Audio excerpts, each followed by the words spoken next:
focus on your gum tissues, and we're going to do a full periodontal charting. But I want to show you this laminate. I want you to be able to know why we're doing this. So this laminate shows healthy stages of gum tissue all the way down to advanced periodontal gum tissue. If you can see here, there's this little ruler, and this is actually what I'll be using today when I do your periodontal charting. It's marked in millimeters. It slides right at your gum tissue between there and the tooth. And if you can see here, this is talking all about health. This ruler is only going down about 2 millimeters. So you can see there's really no infection or bone loss around there. That's nice and healthy. That's where you can get down and clean at home, brush and floss.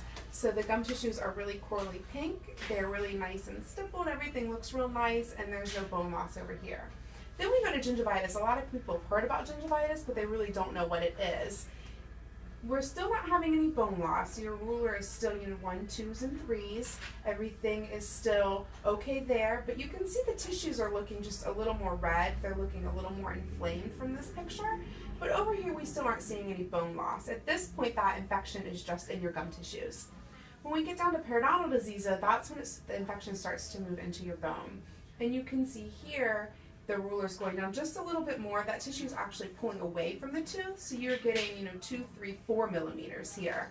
The tissue's getting a lot more red, it's a lot more inflamed, you're getting more bleeding. You're probably seeing a lot of bleeding here when you're brushing and flossing at home possibly.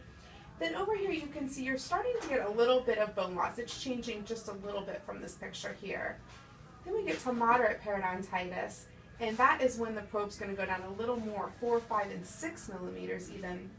And the tissue is pulling away again. You can see they're really red gum tissues here, and they start to even recede sometimes upwards. Then over here in the x-ray, you can see the bone loss is getting more jagged, or what we call angular, so you really can see the bone loss, especially around those 2 molars back there. Then down here in the advanced, the probe is going down even further, 6 millimeters or more, and you can see the gum tissues are very red. You can see the plaque and tartar, and they're pulling away, going up even higher for some recession. And over here, we've lost more than 50% of the bone, so you really can see the bone loss in that area. So I'm going to lean you back, and like I said, we'll put that probe, and it'll do 6 sites of your tooth, and we'll look for some bleeding areas and let you swallow. Don't be alarmed if you hear some 4s or anything like that. There are some options, so I don't want you to be worried if you do start to hear any 4s or anything. Can I answer any questions about that? No. Perfect. I'm going to lean you back here. So we'll lean you back, and we'll start on the upper right, 1 through 16 on the buccal, and I'm going to look for any bleeding points, let you close and swallow, and then we'll do the inside 32 to 1, look for any bleeding points, let you close and swallow, go to the lower, and 32 all the way over to 17, let you close and swallow, and then on the inside, and we'll let you look for bleeding, and then close and swallow. Then I'm going to go back and chart the gum tissue height, so we'll do positive and negatives in the same sequence. I'm going to sit you up here. Okay, so I'm going to hand you this back so we can look at it together. And this is your chart. You can see this is a mirrored image, so this is the upper right and the upper left, and then the lower left and the lower right.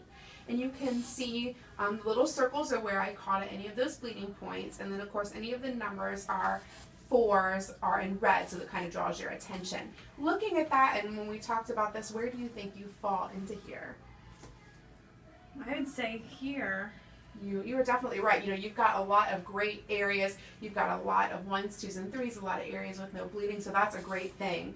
But you do have a problem. You've got an infection in your gum tissues and in the bone. So the consequence of that is if we don't do anything, that is just going to continue to get worse, and the disease will progress. Those numbers that are 4s could turn into 5s and 6s. So the good thing is I have a non-surgical solution for you. You have, like we talked about, the 4 different areas, so I'm going to put you in this here.